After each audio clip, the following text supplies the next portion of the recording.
Hi, welcome to George's Mystery Library. This is the first in a series of short videos where I'll talk about some of the mystery novels, thriller novels in my library, especially those that may be of special interest or a little bit unusual. And so for this first one, I'd like to start talking about a book by Richard Lupoff. It's called The Cover Girl Murder or Killer.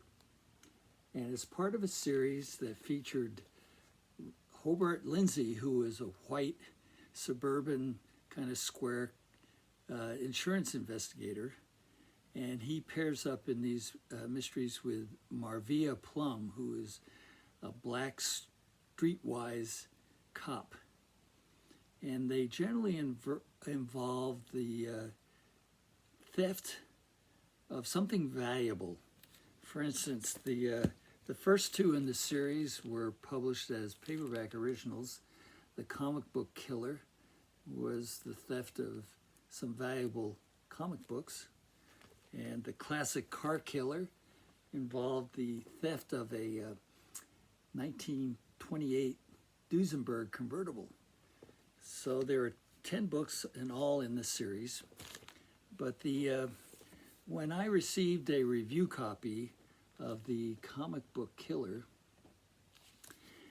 as part of the promotional material inside, they had a book that they printed as well, and this was part of the plot, Death in a Ditch by Del Marston.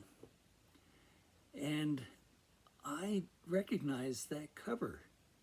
I had seen that cover before, and so I went through my vintage paperbacks and found this, a novel by Stephen Marlowe called Model for Murder. Now you see that they used the same cover art for the two. So when Richard Lupoff came to a BoucherCon convention around the time that this was published in, let's see when it was published, in 1995, I got him to sign this book. So on the title page is his signature. And I also got him to sign this promotional material, which he signed under the name Del Marsden.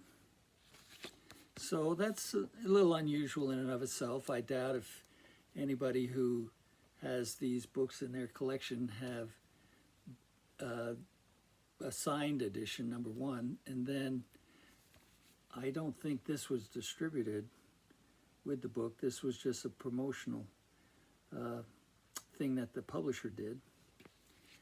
And so I think that makes it a little bit unusual, something to collect. But a few years later, at the Monterey BoucherCon, Stephen Marlowe came to the convention. And this was unusual in many regards because Stephen Marlowe, who was very famous for his Chester Drum series, published as Fawcett Gold Medal paperback originals, took off and lived in Europe for 15 to 20 years and was not even available to sign anything in the United States. So I gathered together a bunch of his paperback originals and took them to the convention and got them signed. So this copy, which is a signed copy and it's almost mint in condition, is probably somewhat rare because he just wasn't around to sign. And then shortly after the convention, he went back to Europe and eventually passed away a few years ago. So if you put the two together, it's something I think that's a one of a kind. I'm not sure if anybody else went to that trouble and got those signatures. And it remains something very pleasing for me to own in my collection. Not only is this pleasing, but it's one of my favorite artists. The artist of this cover, his name is Walter Popp, and did a number of striking covers for the vintage paperback lines of graphic. This was a graphic one, and other paperback publishers. Well, I hope you enjoyed this, and this is the first of many. I'll be talking about book collecting, how to distinguish first editions from others, and other things of that nature. Hope you enjoyed this. And stay tuned. I'm going to record 2 or 3 more today and post them on deadlypleasures.com and on YouTube. Thank you for your attention. Bye.